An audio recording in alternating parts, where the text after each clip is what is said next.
And I am present, and the gods of the internet tell me that I am live.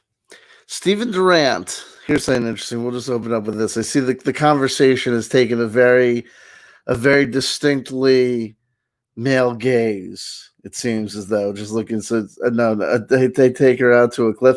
Okay, that's not the one I meant to. Stephen Durant says Omni Michael has a theory that female woo YouTubers tend to be hot. I concur. No, so Stephen, I'm gonna have to say things. Well, number one, Omni's gay.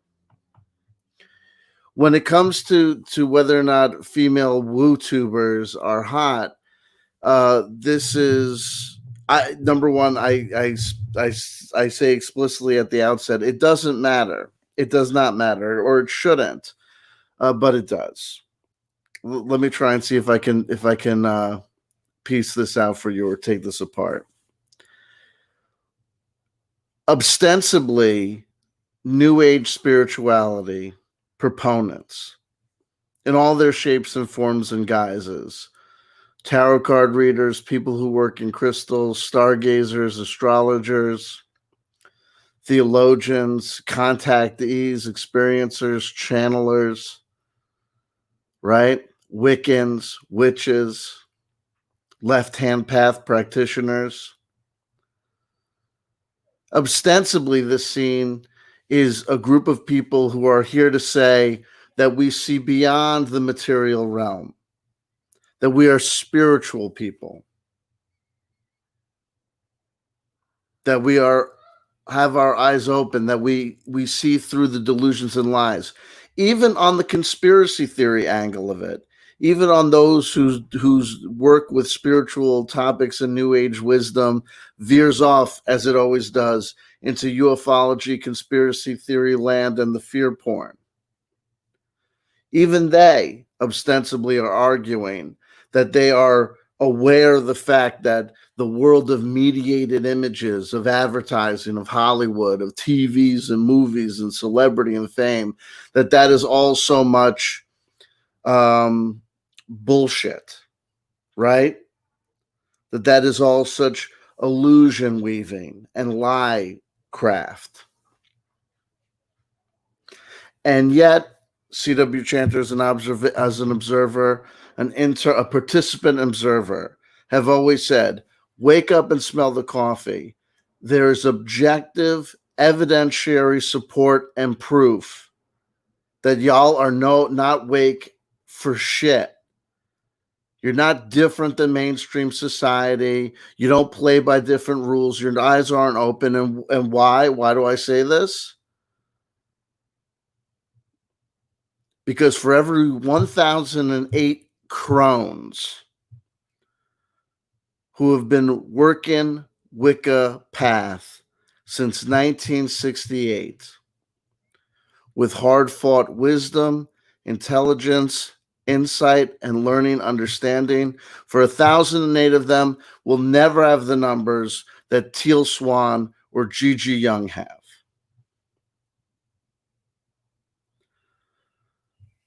Teresa Yaneros came onto the scene like a lightning bolt. Why? Why was it that Teresa Yaneros, when some people come, they open up their YouTube channel, fugly as all get out, but trying to do their best and doing their best work, and they grind. They grind. Teresa Yaneros comes out, no offense. And within a year, her YouTube channel's got several thousand subscribers. She's being booked at events. When she was being honest and saying people like things like, I woke up around 2012. And she was saying that shit like 2015. The gal is woke. She's doing woke for 3 years. She's doing research for 3 years. And she's getting gigs. This is not a meritocracy. This is not a meritocracy. For the guys, neither, but for the girls especially.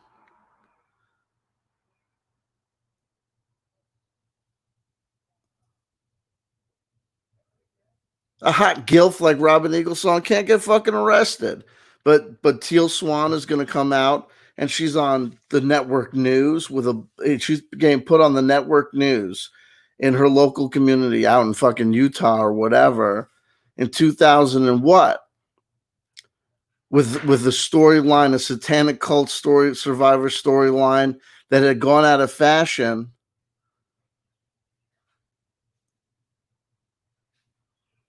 like 15, 20 years ago. But she looks like Teal Swan. And all I say to her is, enjoy it, baby. Because you look like Teal Swan now at 30, whatever. I don't care what you look like.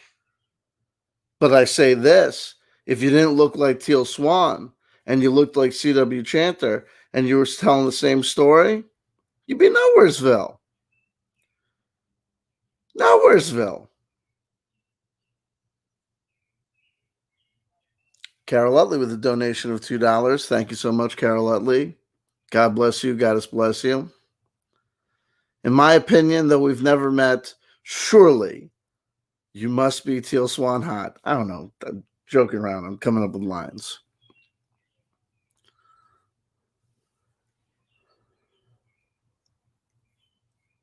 Let's see what we got going on here. Tom's bringing some info.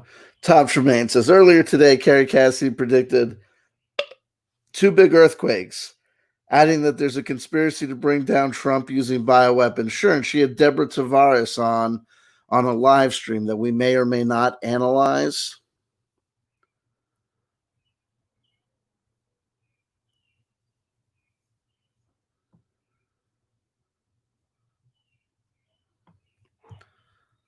Michael Wolbert, took me 10 years of studying just to begin having my life balanced in mind, spirit, to even begin to practice white magic. There you go, right? And Teresa Naris is not alone. This is the false meritocracy of the alt-right. I'm sorry, I'm gonna conflate some things. It's like Jordan Sather, right? Thinking that he's got it all figured out at his young age, that he's good, that he, having had all the experience in the health industry of working at a health food restaurant for a period of time, to be able to put forward opinions regarding possible or potential cures for cancer. And yet the people on that sort of Donald Trump right-wing approach of it are always going, we need a meritocracy. Affirmative action is handouts to the undeserved. No, listen. It is what it is. But I will admit that I'm conflating a lot of things, and maybe some things that I'm saying that might apply to Jordan Sather and 10 to 15 other people. I kind of inelegantly threw out as a generalization to many more folks, and I apologize about muddying the waters. Oh. Thank you.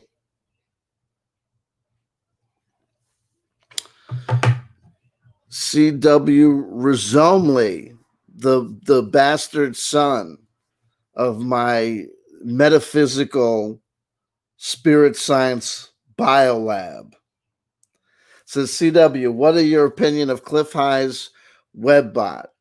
Well, I think you're talking about the Cliff High webbots and the webbots that, according to him, troll the internet for information and for clues and signs and signals and tea leaves that he interprets and reads and used to put forward in these like data reports or whatever.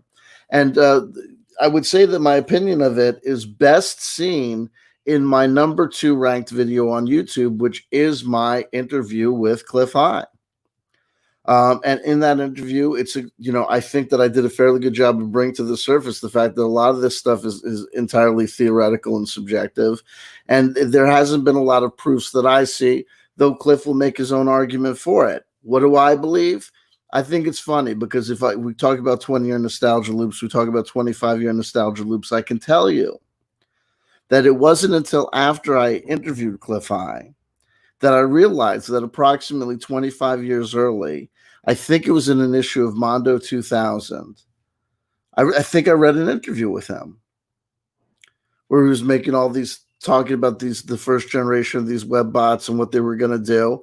And I don't see it.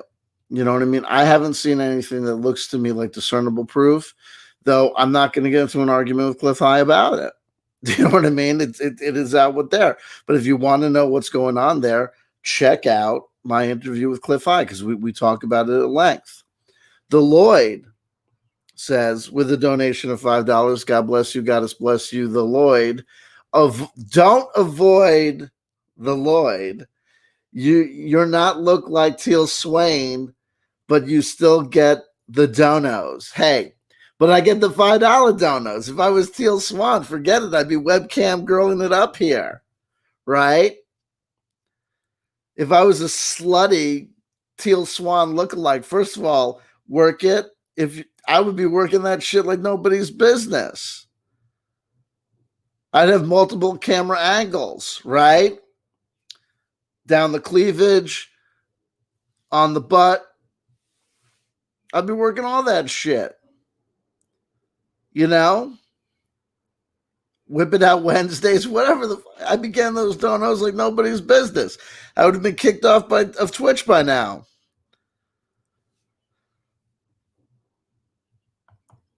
Rizome says, wasn't there a CW Cliff debate on another channel a year or two ago?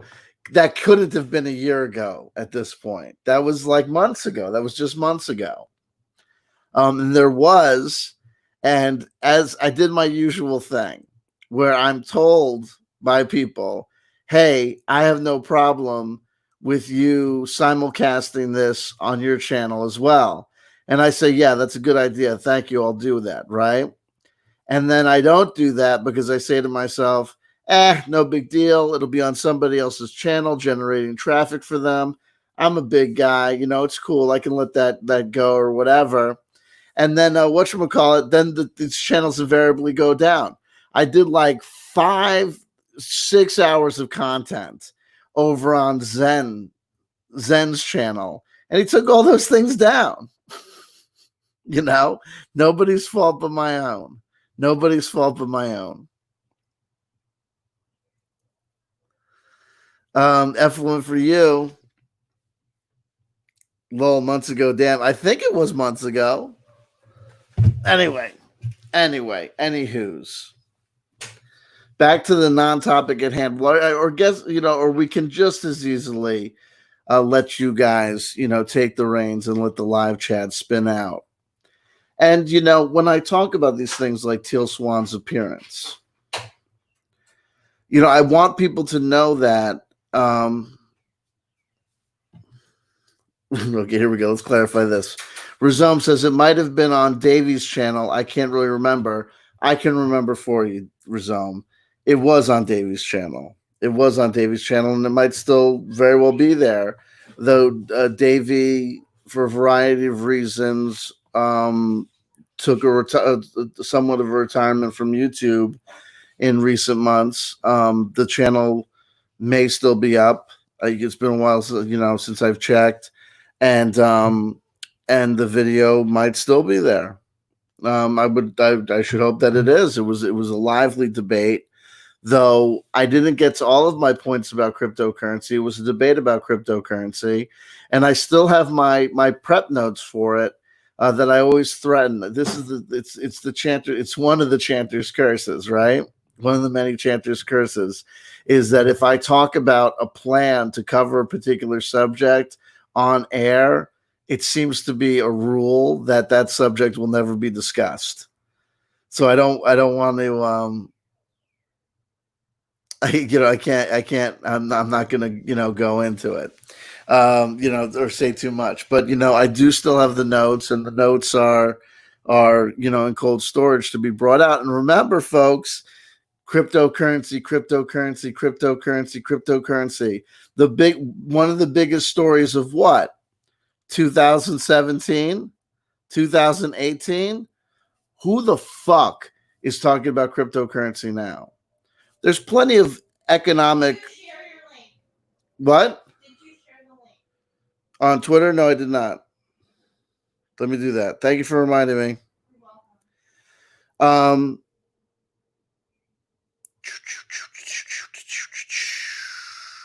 Share. Twitter. Bear with me.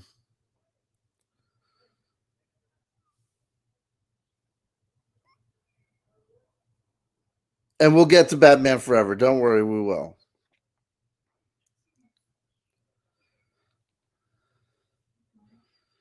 So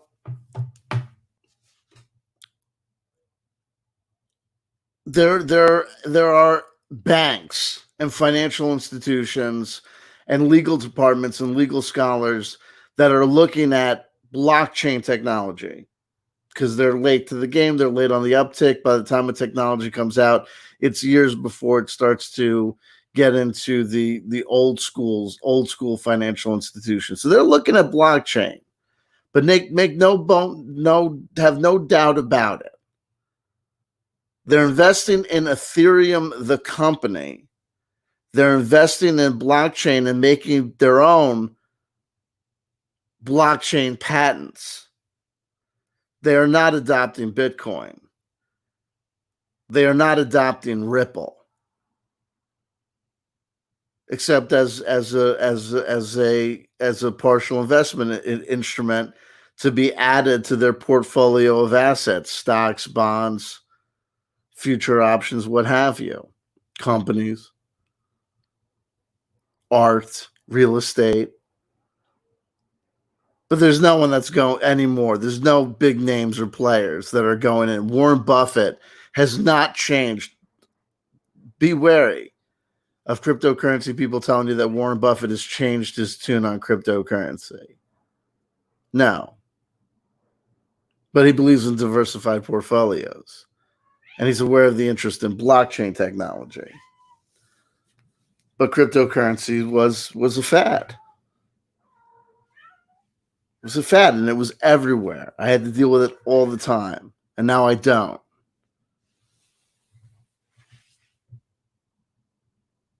It's a scam. It is. It was. It will forever be. But that's just my opinion, and you can look at my interview with my debate with Cliff High, and we can get to that. Okay, so I'll do one more before because no one's gonna join because of Batman Forever. I keep on acting like I don't want to have produced a clickbait title, but I should be very aware of the fact that no one's coming here for Batman Forever. And if you did, it's a good thing you're here. Stay till the end. Trust me. What you need now, we'll talk about Batman Forever, but let me just do one more thing before we get to Batman Forever. It's not even about Batman Forever. CW, any thoughts on Sather's attack on Corey? It's not an attack on Corey. It was a rebuttal of Corey. It was calling Corey out for sure. And why? Jordan Sather is friends with Leon Isaac Kennedy, and he's friends with Roger Richards. And I think he's also friends with Youngblood, whatever her name is, Adrienne Youngblood. Corey Good is suing everybody, his enemies and his former friends. Angry Cat. I'm sorry. Get over here. Get over here, Angry Cat. We tried to get the Riddler hat on her, but it would not work. We tried to get the little hey, come on, it's not dress up time, okay? Oh, that's it. Now you're upside down. So I did a little research on the internet. It turns out that cats hate being held like this. However, it does not hurt them.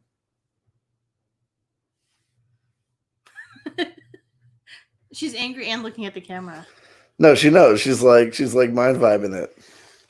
She's like, I'm not gonna let you guys see me sweat.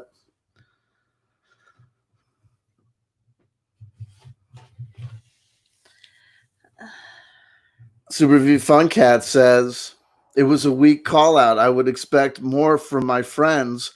All he did was poke Corey. He did not call him out straightforwardly. Well, part of the thing might be, Super V Fun Cat, that last time that Jordan came at Corey, it was because of the support of this Austin Steinbart guy, Baby Q. Yeah. Hashtag Baby Q. And Jordan got dragged for it. The conscience community that supported both Jordan Sather and Corey Good turned on Jordan. He got, as we say in the biz, ratioed in his comments.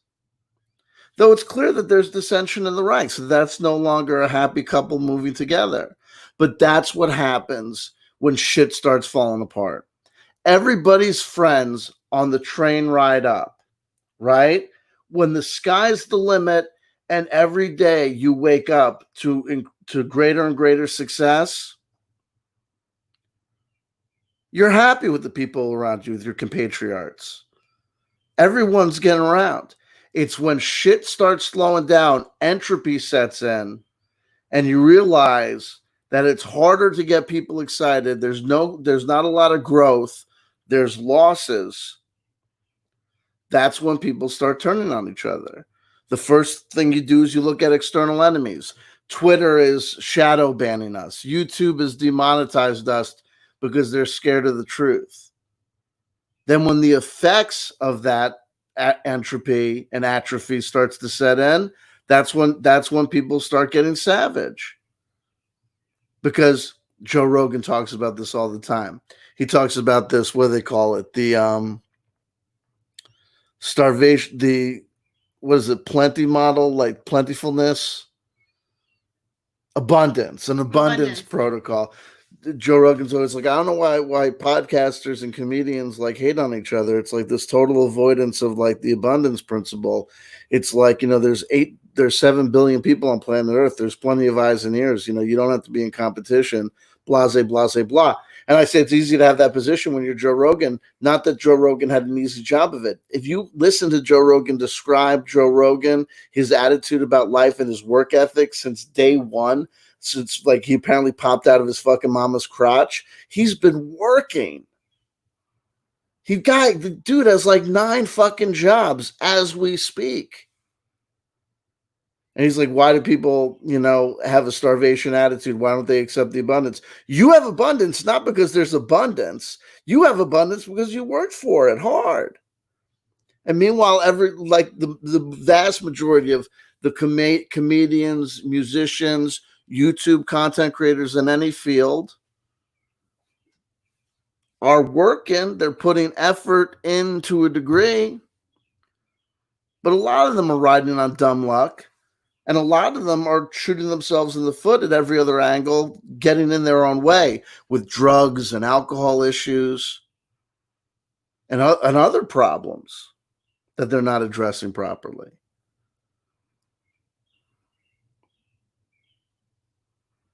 And nothing lasts forever. Nothing lasts forever.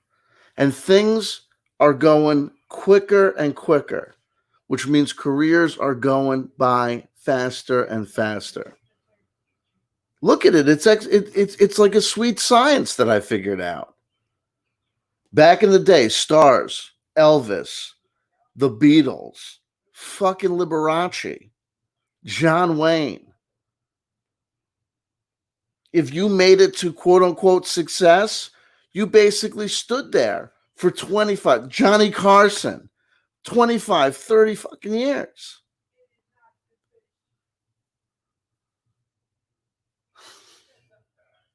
I had a great conversation with him this morning, so I think hold on.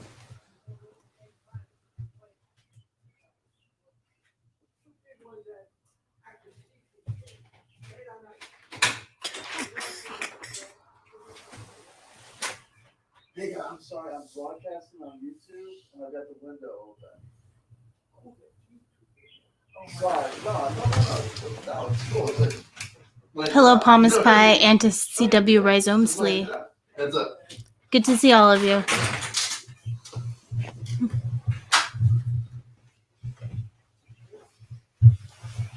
Stops nothing. So no, it's no big deal. So there you go. Neighbors. We're dealing with neighbors. We're trying to deal with neighbors in the best possible way. I wish it was mom. Oh no, there you go. Anywho. Then you get to later stars. Lady Gaga lasted half as long as Mariah Carey. Mm-hmm. Mariah Carey lasted half as long as Madonna and Whitney Houston. Madonna and Whitney Houston lasted half as long as fucking Elvis. You know what I mean? It's just the way that it goes, baby. And in internet culture, trust me, there are YouTube channels that are looking at their success dwindling because their success was predicated upon making shows about YouTube content creators that were no longer a big deal. YouTube started in like 2007, I think, right? Remember fucking Fred? There were people that were legendary. And now they're just fucking gone. And it's not 25 years out. And they were gone in 2015. A blink and a wink. Reemsey with a donation of $3. God bless you. God bless you for your continued financial support. Reemsey, if you're going to check out any YouTube content creator this week that you haven't checked out already, make it Reemsey. Do yourself a favor. Reemsey, my favorite YouTube content creator of all time. Stephen Molyneux took a powder. Alex Jones. DSP Gaming. People are just doing a list. I'm going to talk about Batman forever. Damn you, Tom F1 for you. I will. And wait, Tom. This is like, let's have some play acting. Let's have some fun. So Tom F1 for you to the uninitiated says, CW won't talk Batman. Trust Mister. Well, I think he meant trust me. But here's what I'm going to do, Tom. Do you mind if I call you Tom because I call you Tom? But if you want me to call you F1 for you, I'll call you F1 for you. You know, I'm not trying to out you or anything. I've been calling you Tom for so fucking long. I don't know.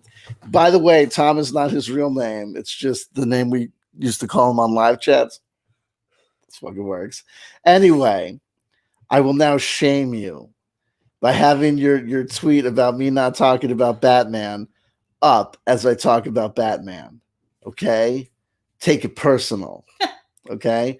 25 years ago, June 16th, 1995, the first non-Tim Burton directed Batman of that first generation came out. Batman Forever, directed by the Liberace of action movies, Joel Schumacher, right?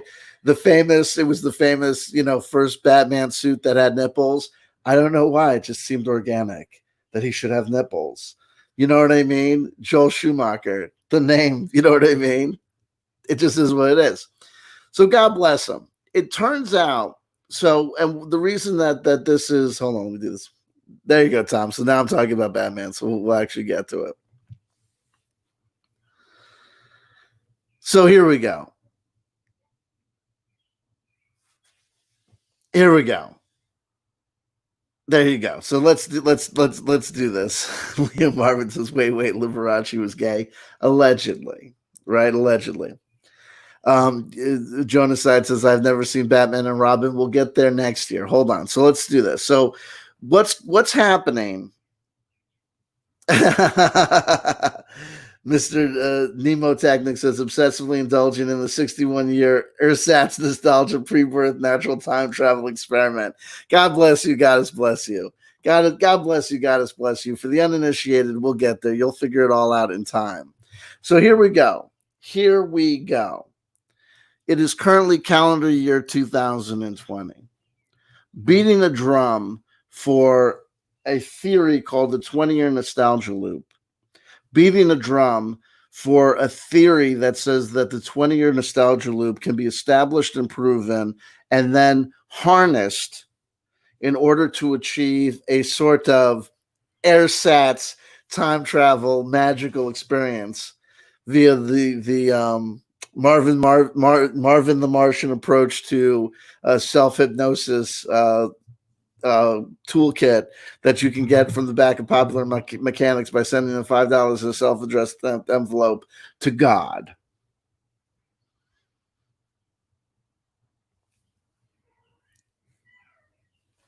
I've got places to go, people to see, and I've got to get there in short order. So I will do my best. Also bearing in mind that there are two impulses inside me. One, an impulse that says, it's actually like 15 impulses.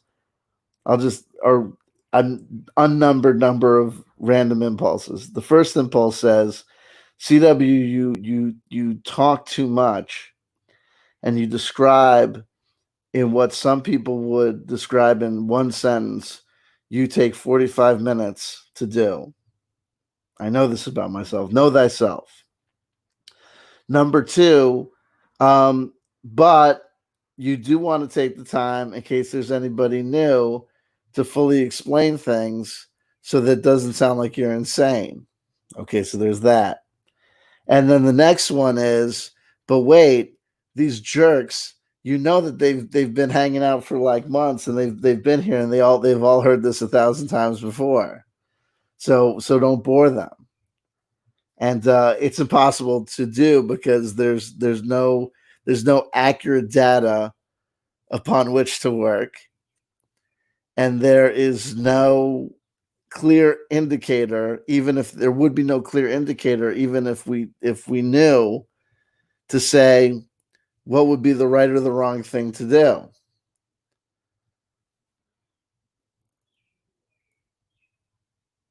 So here we go.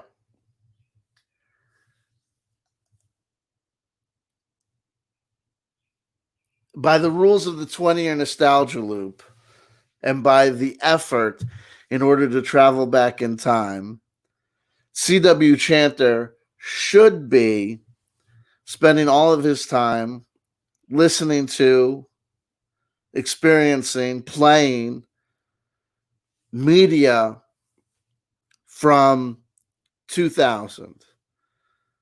2000 in music, 2000 in film, 2000 in TV, 2000 in technology, in order to hypnotize myself, inundate myself enough with the ephemera of 2000 in order to link up, lock up, and bring myself in some small way, some real way, to 2000.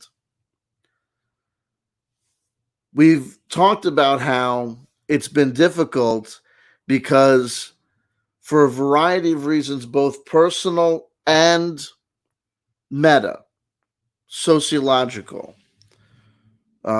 big picture, the 2000 time jump experiment is a little bit flustered. And a lot of it has to do with, I'll go from the outside in. And we're simplifying things. I'm not telling you about everything. I'm just going to paint you a picture with a few details. In studying the 20-year nostalgia loop, which I've been studying since 2000,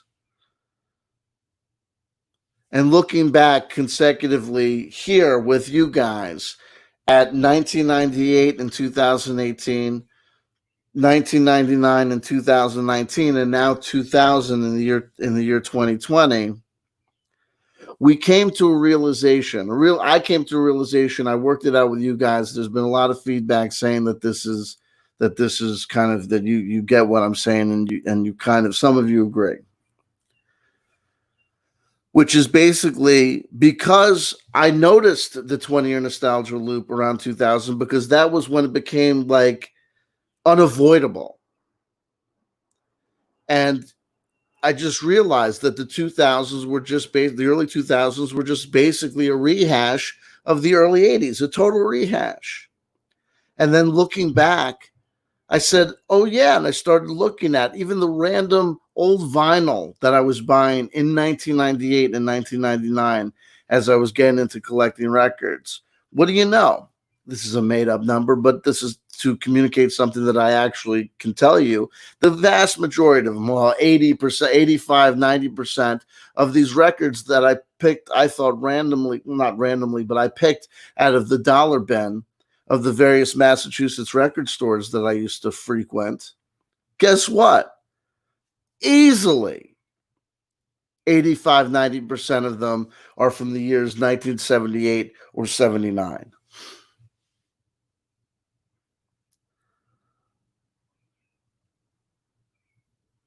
It's geared in and it's clued in on a lot of different ways. So 2000, what I'm arguing is that going from 2020 and trying to get to 2000 is difficult because there was no culture. There was nothing that was new in 2000.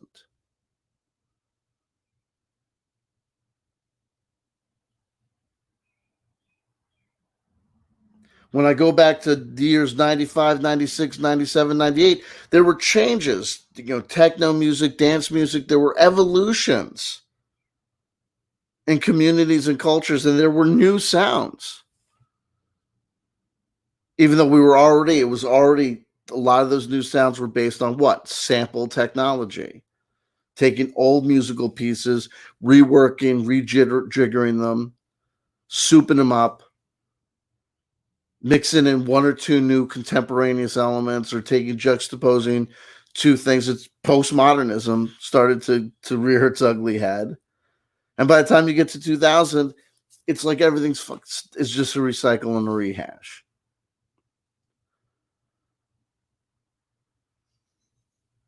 So it's hard to get to 2000 because there is hardly a 2000 to get to. Now let me bring it from the outside, and these are we're dancing about architecture. We're talking about music, media, and culture. We're not talking about starving children in Africa. We're not talking about denying a cure for foiling people's efforts to create a cure for cancer. We're not talking about important shit. So we're allowed to say this, and we're not going to get into a huge fucking debate about it. If everything is personal when it comes to taste. So if you're making music in the year 2020 and you hear me say there's no new music and you get riled up, have at it. I'm an old man at 44. Whatever you're doing that you think is creative and interesting and new, I'm telling you, it's not. It's not. And old people should gather the youth and break their hearts and tell them there's nothing new under the sun. We're at the end of history, moment of history. It's all over but the applause. Try not to cry about it. So anyway, I'm teasing you. If you like new music, God bless you. God bless you. Rooster Cyberb says all the new music is original and new. All the new music is original and new. All the new music, that's an absolutist statement. That would say that all music being created now is original and new. What about deferential nostalgia acts? You're wrong. So I'll tell you, this is what we'll do, Rooster. Name someone. Name someone that's new today. Name a contemporary artist, musician, filmmaker, whatever, that's new, that's doing new and original stuff today, and I'll prove that you're true. There you go.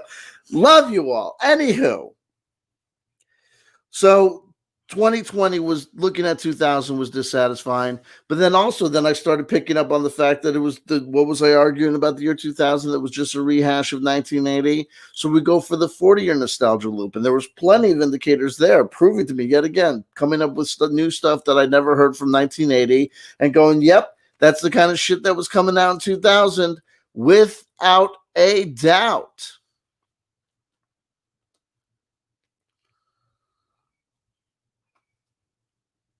Without a doubt. The Tad tribute cover band is a fish of another color. It's a blowjob of another dispensation genocide. Okay? It's apples and anal sex over here. You're comparing. Okay? Break out the metaphysical loop and pick a fight with Noam Chomsky. Okay? The Tad tribute cover band is a totally different subject. We're not talking about that. It's not even art.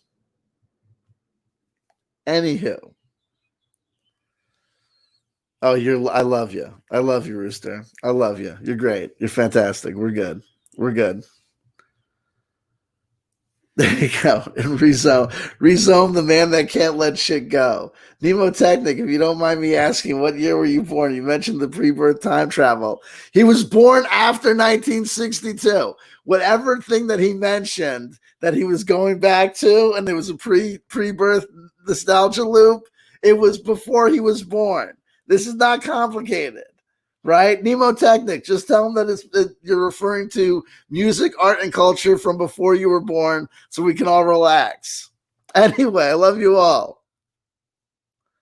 Oh my God, Leo, you motherfuckers, I understand exactly what you're doing and I'm not going to fall for it.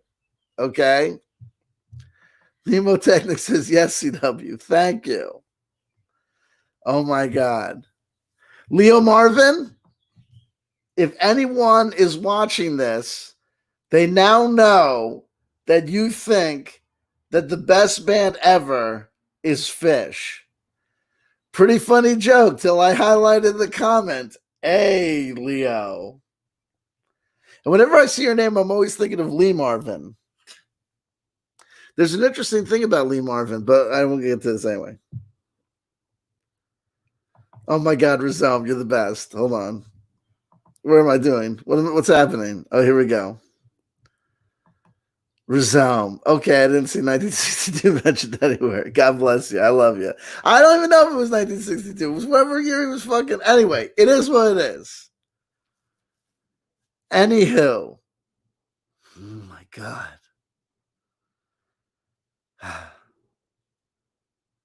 Okay, Nemotechnic. It wasn't Rizom. No, but he said a year before. It was a 60-year thing. So he was like, whatever it was. I got it. He gets it. He's talking about shit. He's talking about time traveling to a time before he was born.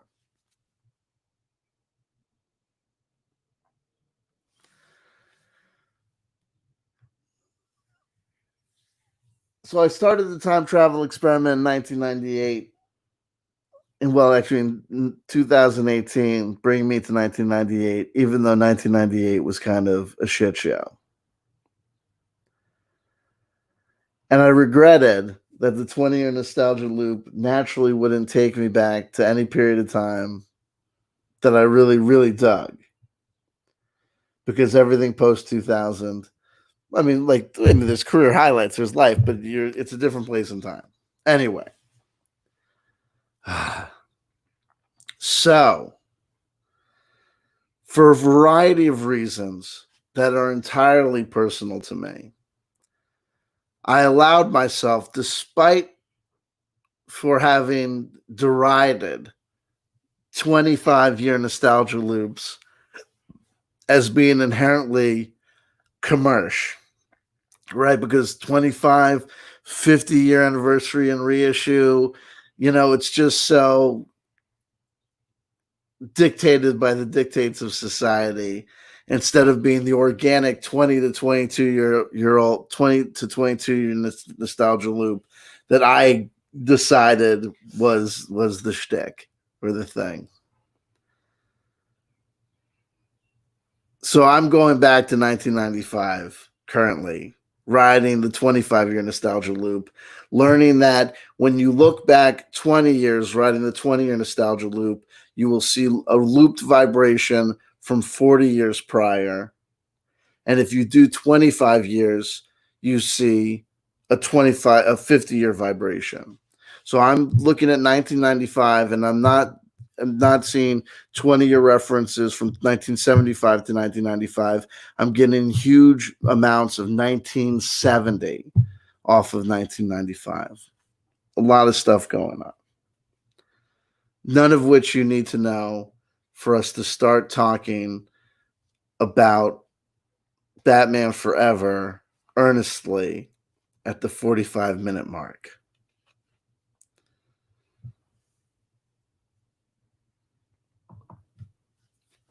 So I'm being very strict.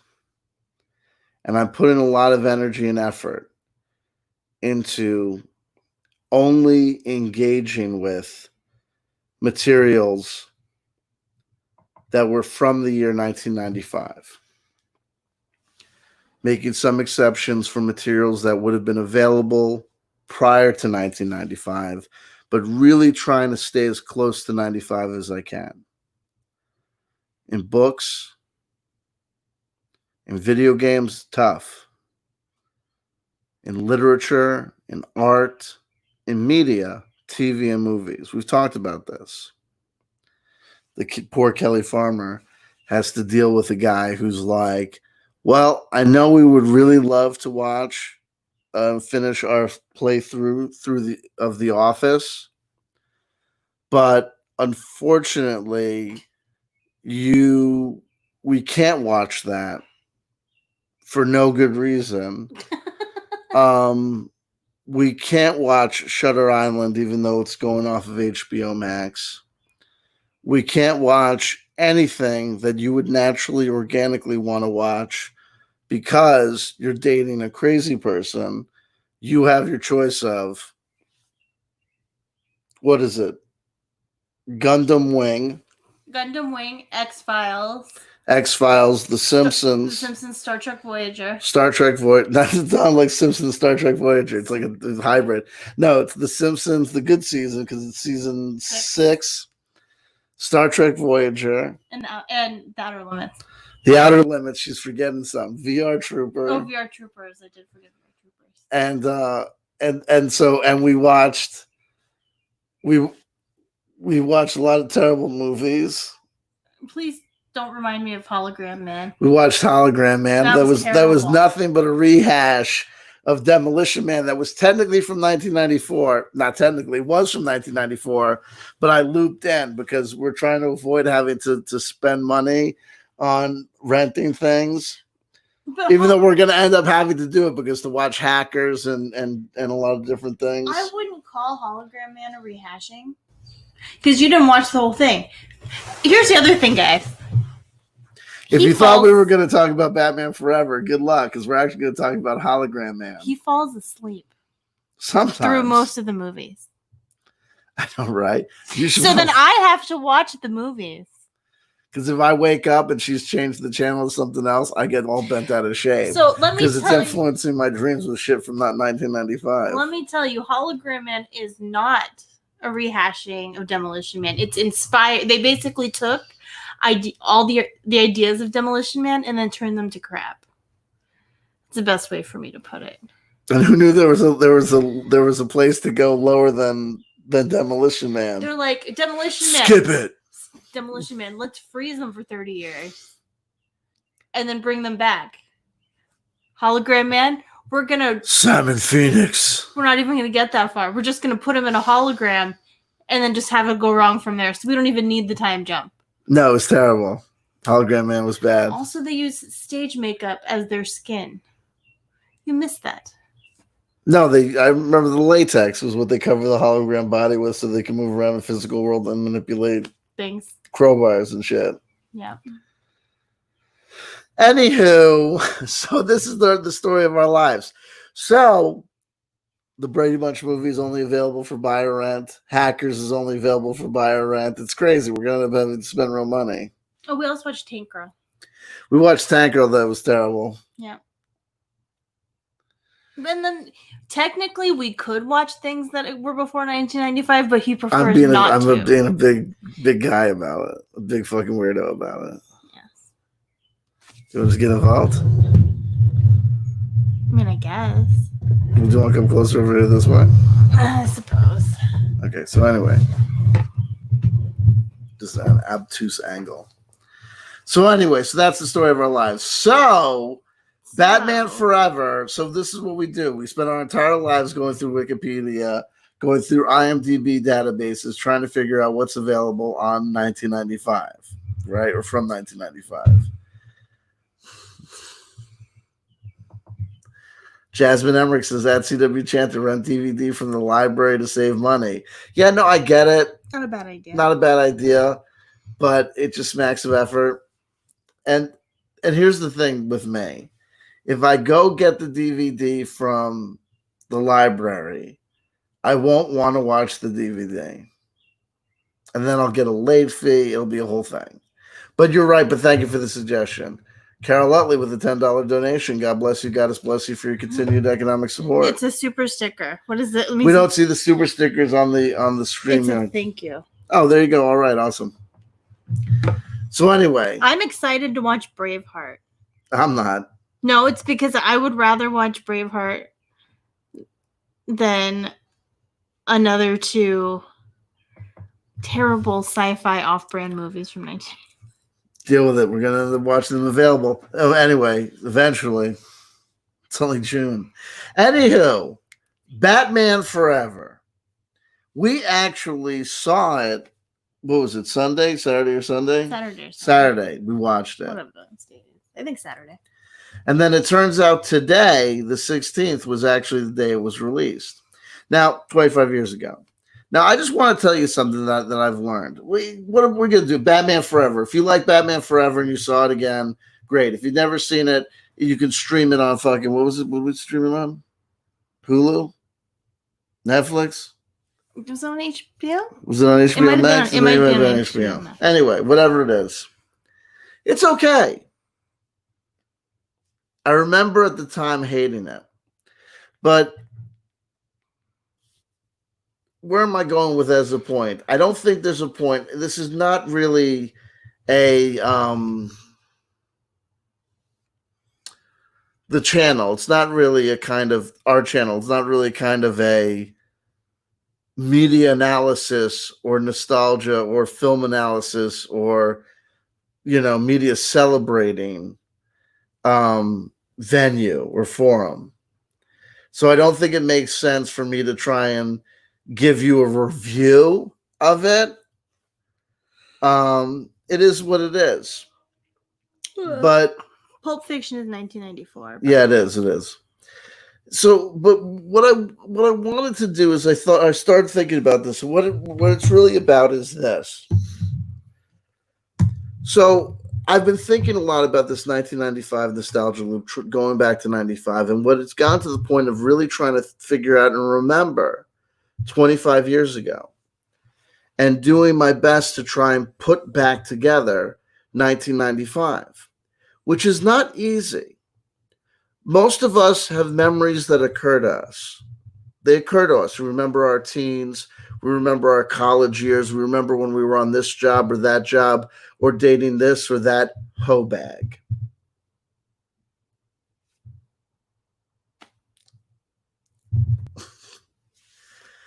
But if you ever try to really think back to a given year, especially a year long ago, like 25 years ago, 20 years ago, and really try to put together your January through December, it's hard to do. So I've been thinking a lot about it. Obviously, you look at the Wikipedia, which is an imperfect thing because not everything that was released domestically is on Wikipedia. It's not. But I look at their big flagship entries like 1995 in film. And I go through and I can see that there's movies that I remember seeing in the movie theater. There are records that I remember when they kind of came out. So I can kind of use these points as markers to try and fill in the blanks. We look in a lot of TV shows that we see, especially like on Hulu, will have the original air date attached to them. So you can start speculating and think about, well, where was I in January 17th of 1995? I would have moved back home recently. I would have been here. I would have been in this band and that band. So I think about this, about trying to put the times together. Some of this is personal, but you remember dates, you remember locations. And I was thinking about, so the central things I want to share with you about are the following. Things you can't use to reactivate and re-experience. Perfect example. If I'm going back to 1995, a place where I ended up getting like a huge percentage of the music that I purchased in 1995 was purchased in one of two locations. Sure, I used to go in occasionally to the city to Bleecker Bob's, but whatever. The majority of my music that I purchased in 1995. Lori, that's good advice. Justwatch.com. And then it tells you what streaming services it's on. Oh, fantastic! That's what we need. Lori, you just cinched MVP for the night.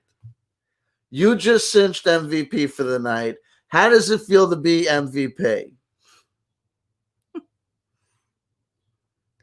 These are all real. These books are all real.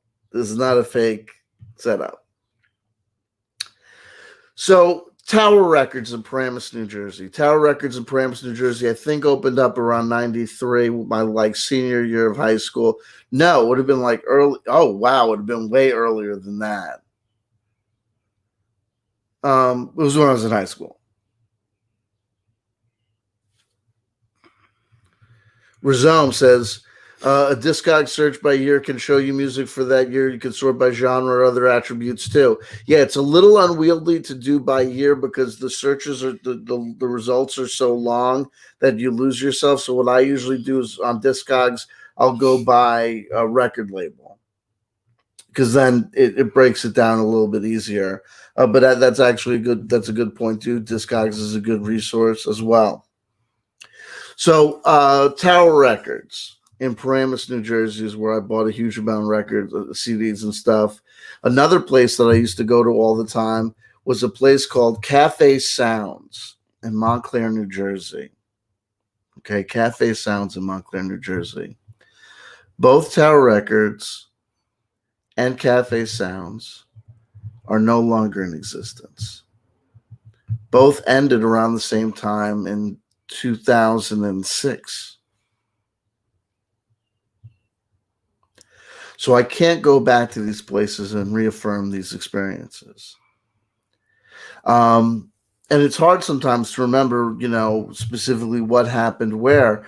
But, I do my best and think about it because the activity of going back and thinking about it, of making that connection with memory and working up and doing the individual kind of detective work is interesting to myself. So I'm going to go through some notes that I have here. These are my personal notes on the 1995 time loop, but I'll just kind of read them to myself and skip through to kind of show you. With 1995 data points, The Net with Sandra Bullock came out around the same time as David Bowie released an album called Outside. I remember this because in 1995, a little bit before the summer, me and two good friends went to Sedona, Arizona, and Phoenix, Arizona by train from New Jersey. We saw the Grand Canyon. We camped out, and we had a couple of different experiences there. We saw Desperado in the movie theater. Stop looking at my personal notes. I'm not looking at your personal notes. I'm actually was trying to tell you. Everybody keeps talking about the fact that there's this bookshelf and it ups your credibility. What they don't realize is there's 3 bookshelves. Oh, there's a massive amount of bookshelves full of just your books. Same shit, yeah. And then I have a bunch of books that I have not put on a bookshelf yet, and you still have more books. So let's talk about this, putting together these experiences, figuring out these things, when did we figure out when these movies came out? Where are you going? Oh, personal. Okay, no, I didn't know what the hell's going on. No, I was gonna go scoop Phoebe's litter box. Oh, there you go. Priorities. It's basically the same as being here. Anyhow, I just don't want to forget. I remember different individual encounters on the streets of Paramus and Barnes and Noble openings and closings, concluding onto the purchases of books, where I got certain things. And then I said dates played can be markers. This was, gigs that I played, trying to remember specific events that, I played as a musician, specific clubs, opening up for certain people that I remember occurred in 1995. Also, concerts attended. Now here's the point. And different events and other things. And now, movies seen in the movie theater, looking through Wikipedia, you can see when certain movies came out. If you saw them in the movie theater, you can use those dates as references to kind of figure out, where you were, where you go out or try and clue yourself in or retrieve these memories. Now, here's the general thing that I can share with you. This is a note that I made. I'll go through it and I'll try and break it down a little bit. Thought. Physical experiences create points of recall. A unique experience more so. Problem of virtual experience / virtual consumption leads to lack of recall points to use. Possible that this duty, task, action is offloaded to the machine. Problem of machine failure and or hacking. The artificial creation of Mandela effects, the changing of the historical record, also typing versus writing and memory impression. So that's a lot of personal notes to myself, so I can understand if they might be a little bit hard to follow, but I'll go through it. When I think of these recall points, these memory recall points, and physical experiences being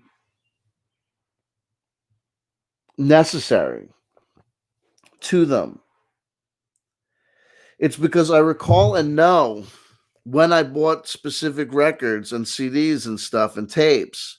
I remember the experience of going to the record store. I remember flipping through and selecting it, seeing it, being like, "Oh shit, found it." Can remember certain times talking to the staff. I can remember going to and doing the actual exchange. So that when I go to Wikipedia and see that such and such an album was released on such and such a date, and I can recall and remember that I bought it on the date that it was released. Melancholy and the Infinite Sadness by Smashing Pumpkins. I remember the day that it was released. I remember seeing a coverage of it on MTV covering it being released today. I remember going and purchasing it. I remember a friend of mine from high school and also college who was working at Tower Records that day, and him being like, "You're buying this?" And I was like, "Yep."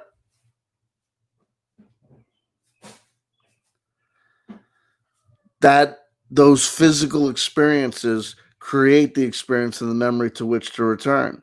I can tell you that there's plenty of CDs, plenty of upload of albums to YouTube that I've found and been grateful that they exist on YouTube. Holy shit, I wanted to hear that record. Holy crap, I remember wanting to hear that record back in 1987 or 88, reading about the review in Rip Magazine or whatever, or Circus or Hit Parader. And here I have someone uploaded it. So now I can finally figure out and hear what fucking Malaya Rage really sounded like.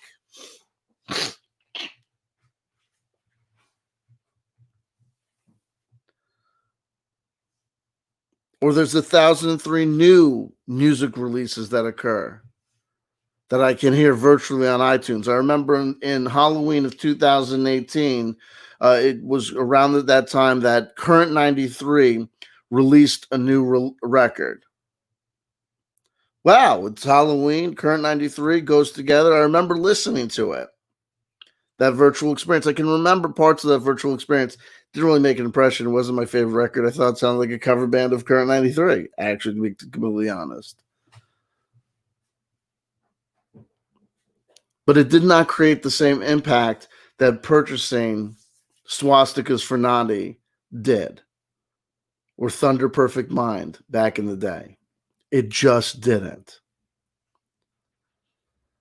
My copy of Thunder Perfect Mind was purchased at my original copy of Thunder Perfect Mind by Current 93 was purchased at Cafe Sounds. I know that it was because Bobby Sounds, the proprietor of Cafe Sounds, used to make the price stickers himself. He didn't have like a machine. He would make these little tiny little price tags by cutting up tape labels, maybe. I don't know. They were teeny tiny. But all of them are stuck there like artifacts, points in time, physical items bearing evidence of physical existence. And there are kids today that do everything streaming. And I think to myself, if one of these kids attempted 20, 25 years from now to do what I'm doing in regards to 1995, I don't think they can do it.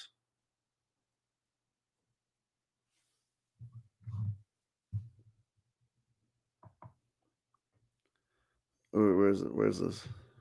This is the one I wanted to highlight. Rizome says, my download of All the Pretty Little Horses MP3 on peer-to-peer network didn't really leave a lasting impression. No. Before they were streaming, there was the downloads. And it's absolutely true. It does not create any impression whatsoever.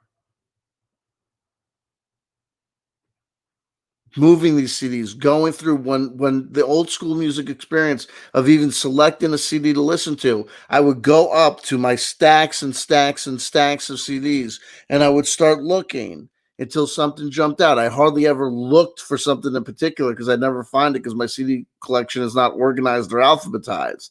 That's not how I listen to music. I go through, find it, select it out.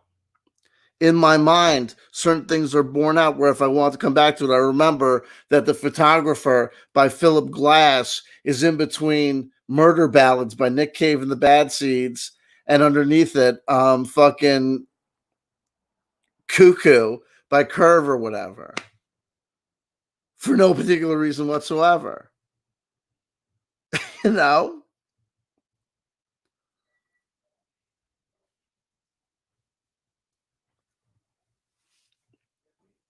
So how are they going to go back?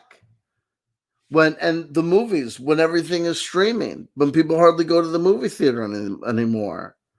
How are they going to be able to put together what they in 1995? I'm able to put together what I saw in the movie theater because there was only what I saw because there was only X amount of things on the movie queue. We used to go to the movies all the time. Why? Because the shit on cable was old, and there's only so many times you can watch Car 54. Where are you? Or Ace Ventura: Pet Detective when you are fucking basically or fucking Beastmaster. Before you are like driven to go see fucking Tommy Boy at the movie theater.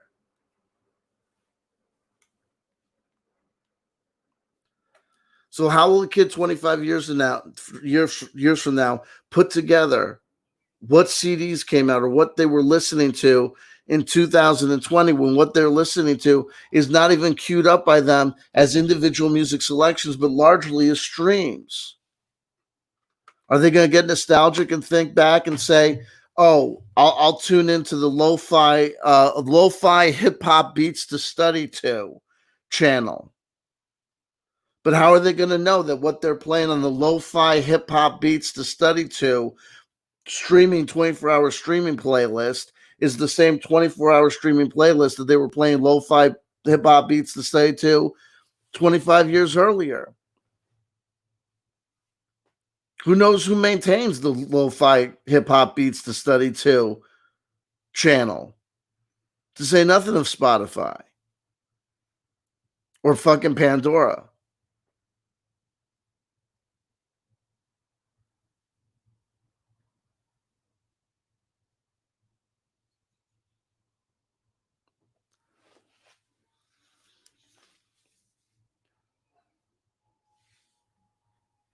Then I wrote, possible that this duty task action is offloaded to the machine because as machine and technologies develop, it may be the case because I don't want to look at and when I say this, yes, it sounds my tone of voice clearly implies that I think of this as some sort of loss, something that not all change is progress, that this is a bad thing that's happening.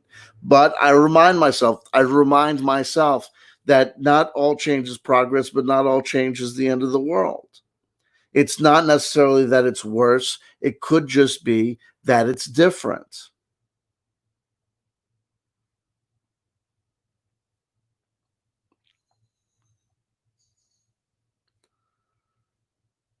So it could be that in 25 years from now, when that grown-up kid tries to do what I'm doing now, he will be able to do it because in the same way that Wikipedia did not exist in 1995, for me to have reference points to what was released in 1970, I would have to go to the library, go to the bookstore, and find books about old movies to see what was released then.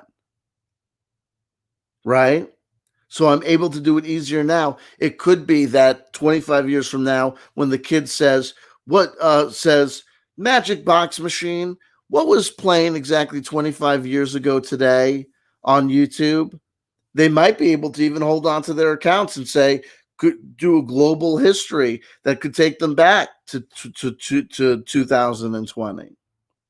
But then we're getting into this Marshall McLuhan concept of the use of technologies anesthetizing a certain part of the body. Marshall McLuhan, in talking about technology and its effect on anesthetizing our systems, says this: walking from place to place, back on the plains of Africa, back in the prehistory of Europe, when man only traveled via foot.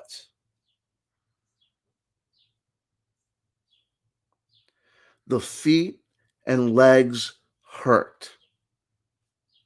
When we invent the horse, when we invent the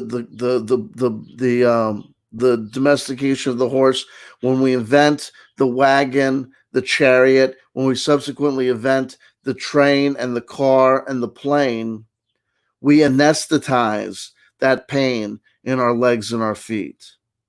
We've offloaded that work and that effort onto the technology. In much the same way, it may be that the memory recall that the child of today will do in 2045 will not be predicated upon the use of the wetware technology in his brain, his or her brain, but will be reliant upon the calling forth of the memory and the recall point, the save point, if you will, from the machine. Because everything is a virtual experience, these physical save points aren't created at the record store, in the movie theater, at the real life social interaction event, because it doesn't occur in the experiential physical plane.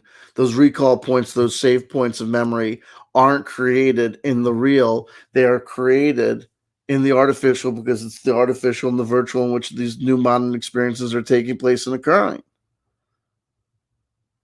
But that brings us on. Possible that this duty task action is offloaded to the machine. Okay, so that's that point made. Problem of machine failure and or hacking. The child is born, the child is, okay, the me of 2045. In 1995, I was 20 years old. So is anyone in the live chat 20 years old? Holy shit. Now, Razone points this out. Check this out. Today, June 16th, is Bloomsday, celebrating the day when James Joyce's book Ulysses takes place. And I've been reading, because of the 1995 Nostalgia Loop and the Nostalgia Loop in general, I've been reading a ton of Robert Anton Wilson, who is just like bonkers about Ulysses and James Joyce. So wow, so Batman Forever was released on Bloomsday? That's a trip. That's a trip and a half. So check this out. The 45-year-old, no, in 25 years from now is 2045.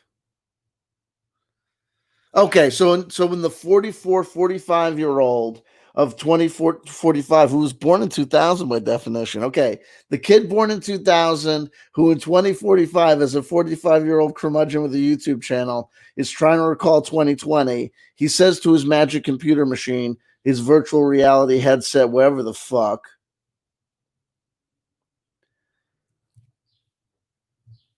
machine, you know, I've been working a lot with this 25-year nostalgia loop.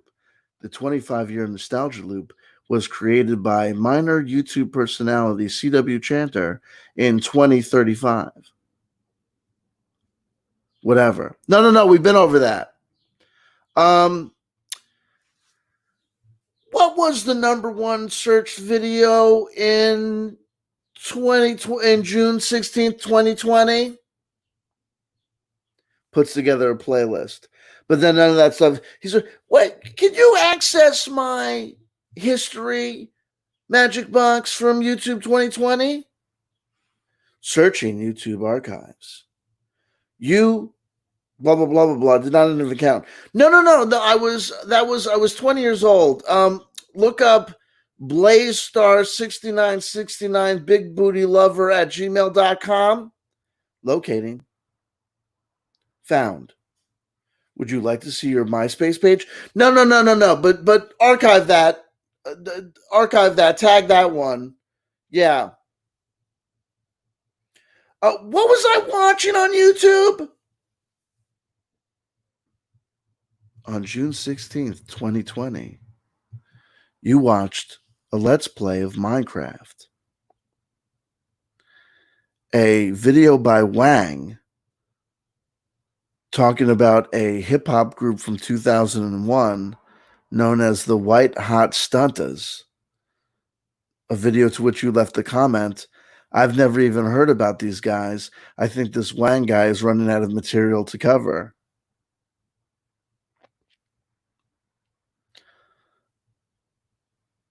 You also watched I Think We're Alone Now by Debbie Gibson. But wait, come back to reality 2020. You and me, us talking. I Think We're Alone Now wasn't recorded by Debbie Gibson. It was recorded by Tiffany. The machine has made an error. We trust the machine. We trust Wikipedia. I'll tell you a true story. So I'm going through movies that were released in 1995. I'm doing a bit of research. And what I'm also doing is I'm looking at particular movies that I liked from 1995, really liked. And then I'm doing an image search on Google. Why? I'm making wallpapers. So that when my wallpaper on my computer changes every 20 minutes as per my settings. So I make a 1995 data dump of images from movies and TV shows from 1995. Why? So that when I see my desktop every once in a while, it'll be like, oh, I'm helping the magical effect of 1995, blue. So I'm going through, and Wikipedia tells me on the Wikipedia page that lists major released movies in 1995, it listed was it John Carpenter? I forget who it was, but it was with Sam Neill, In the Mouth of Madness. So I do a YouTube search, a Google search of images, and I gather up about 20, 25 of them. And then I go back and I click on the actual Wikipedia entry for In the Mouth of Madness. There's a discrepancy. The Wikipedia page, 1995 in film, lists In the Mouth of Madness as a 1995 release. It even tells you what it thinks the date that it was released into theaters was. But if you actually go to the Wikipedia article on In the Mouth of Madness with Sam Neill, guess what? The movie was released in 1994. If I hadn't have performed that extra search, I would have added all of those images into my 1995 mental masturbation database, unaware of the fact that every time I was enforcing that, I was perpetuating an error and reimagining and re-envisioning history. Let's talk about great movies in 1995, because there was a lot of great movies released in 1995. In the Mouth of Madness, great horror movie, thinker, really interesting. Check it out. And the lie is perpetuated. So in 2045, when our erstwhile 45-year-old chronic masturbator is trying to figure out what they were watching in 2020, number one, will these virtual archives still exist? For example, what's the guarantee that your watch history from Pornhub in 2020, that Pornhub will still exist in 2045? Or that this data will be able to be recalled? And when we're talking about mental masturbation magic and sex magic, you want to know what you were actually looking at if you're trying to put together your archive, if you're trying to do your personal archaeology. I know what my personal archaeology is because I had X number of VHS tapes and X number of porno mags.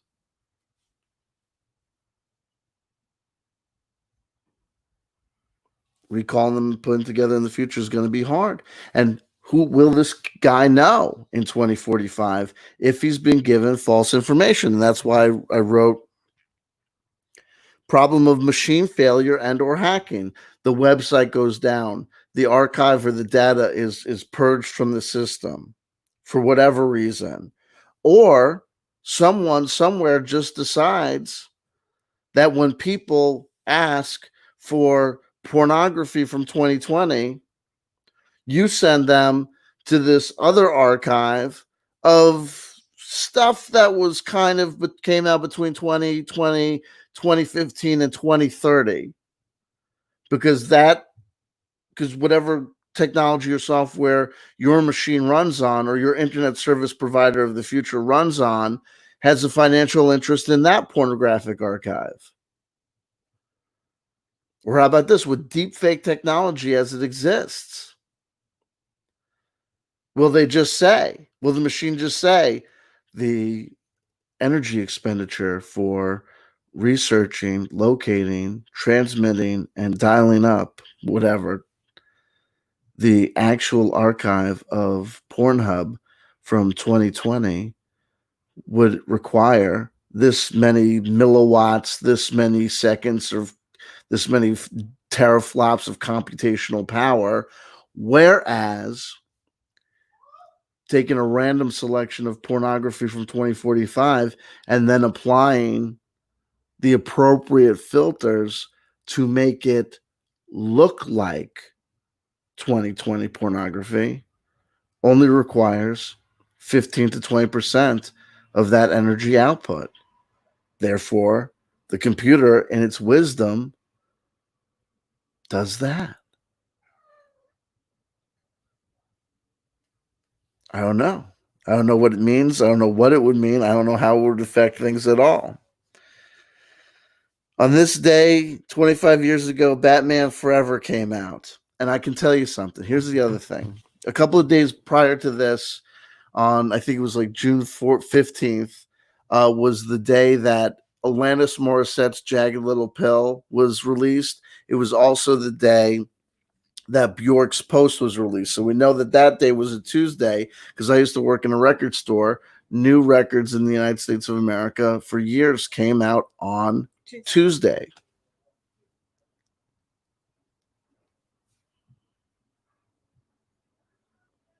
So I went on Twitter and I saw people were celebrating the fact that all these things. If you go and you do the 25-year nostalgia loop, here's what I'm going to tell you. No one gives a shit about stuff that came out 25 years ago. There were 7 or 8 people that posted, most of whom were proprietary, Twitter channels that were like nostalgia, like VHS memory, a VHS memory hard drive. Remember the 90s? .com.twitter.handle. 25 years ago, Alanis Morissette's Jagged Little Pill came out. 7 or 8 people doing just what I do, retweeting old information, being like 25 years ago with hashtags on this day in history, music history, alt music history, whatever the fuck you want. And all of them, 7 likes, 2 retweets, none of them acting in concert. 25 years ago might as well be 250 years ago. With the rate at which technology travels and transpires and changes, at the rate at which music, youth cultures change and transform, at the rate that history goes,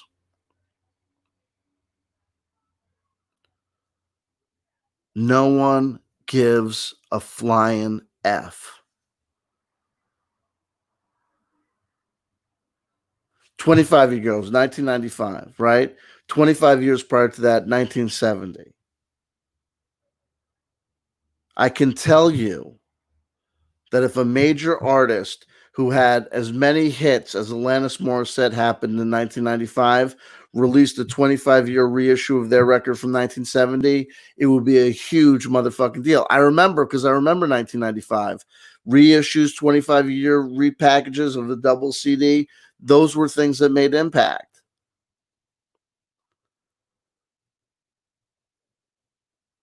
But the signal weakens over time. Like I said, Alanis Morissette was Alanis Morissette huge. 25 years from that, post that, 1995 and 2020, it means jack shit, fuck all. Did you know that Fiona Apple released a new record in 2020?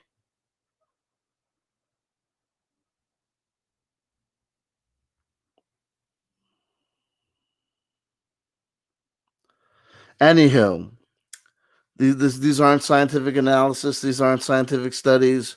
These are just pontifications and wonderings. At an hour and 25 minutes and 48 seconds and 50 seconds in, it is what it is. It is what it is. At 9 o'clock, Kelly Farmer will have the Explaining Esoterica channel, where she will be covering the chat paper 14 and 15. Oh, Jesus. 15 of the Urantia book. Quite possibly the strangest book ever known to man. 100 years old. In 2045, a book that is 100 years old will have been a book that came out in 1945. Yeah. Trust me, in 2045, no one is going to be reading the Bible, let alone a book that came out in 1945. Or maybe they will. Who knows? I can't predict the future. Anyway, check it out. Check it out. Check it out. Explaining Esoterica. Link is in the description box below.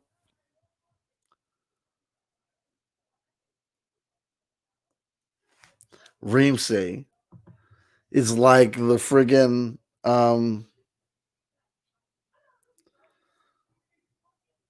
he's like the flow to my Alice.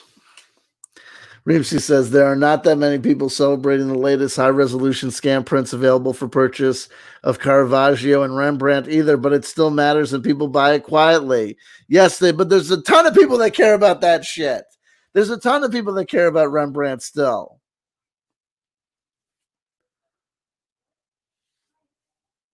Anyway, let's see what happens. We'll see what happens. We'll see if we're still around. In 2045, CW Chanter will be 64. And he'll still be broadcasting. I'll still be broadcasting to my 3 fucking subscribers that are left.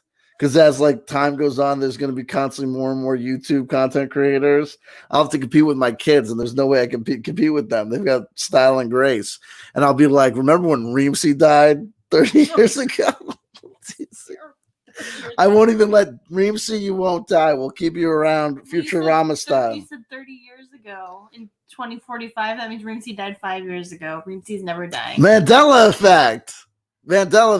No, Reemsey will never die because we'll keep him alive as an artificial intelligence. We'll keep him around as like a head in the jar, Futurama style. He'll be like, I like Imagine Dragons. I'll be like, shut up, you.